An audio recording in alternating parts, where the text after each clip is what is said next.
Welcome. This video is based on Vernier scale, how to use it and solve questions based on it. First I will start with what we are taught in our schools.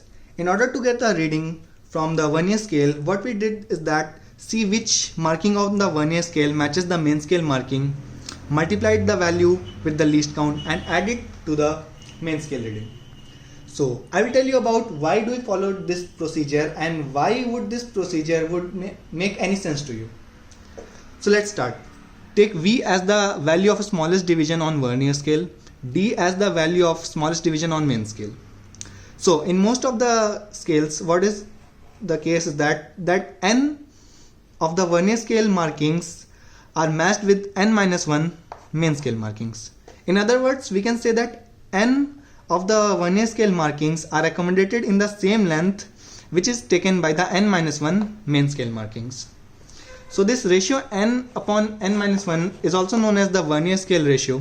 This can be any other value as well, n to n1, but in most cases it is n and n-1.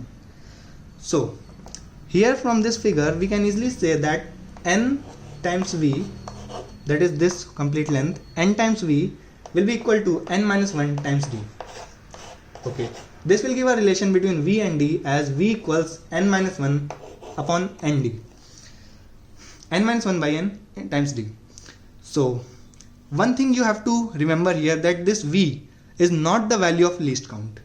Why? Because our what least count is, that least count is the smallest length which can be measured by Vernier scale. So our instrument can measure length which is way smaller than this. How?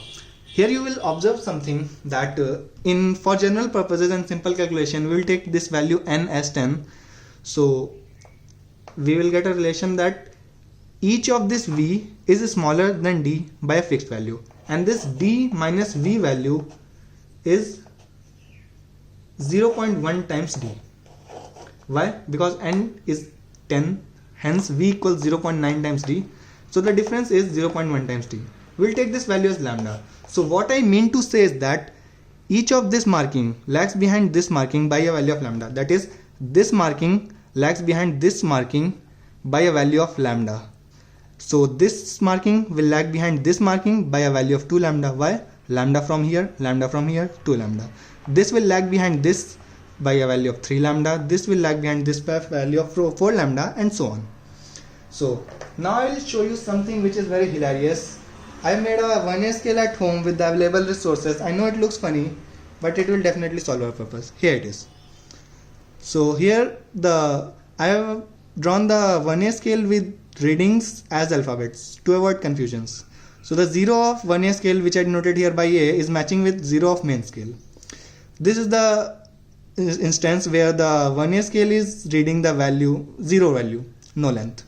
So as soon as the Vernier scale starts moving to measure length in this manner, like this, so what is done is that the Vernier scale markings start approaching to their corresponding main scale markings by which they lag, the nearest one. So when Vernier scale starts moving, B will start approaching, C will start approaching, and the first one to reach is the B, which is in front of 0.1 right now. Now you can distance, you can see the gap between A and 0.0. So Vernier scale B and A, all of them have moved a value of lambda so that B is in front of 0.1. This value is the smallest value which can be measured by this instrument. This value is lambda, hence this lambda is nothing but the least count of our instrument. And because this lambda is b minus v, we can get, by putting value of v from here into this equation, least count as d by n, which I denoted by lambda. So let's get back to our instrument.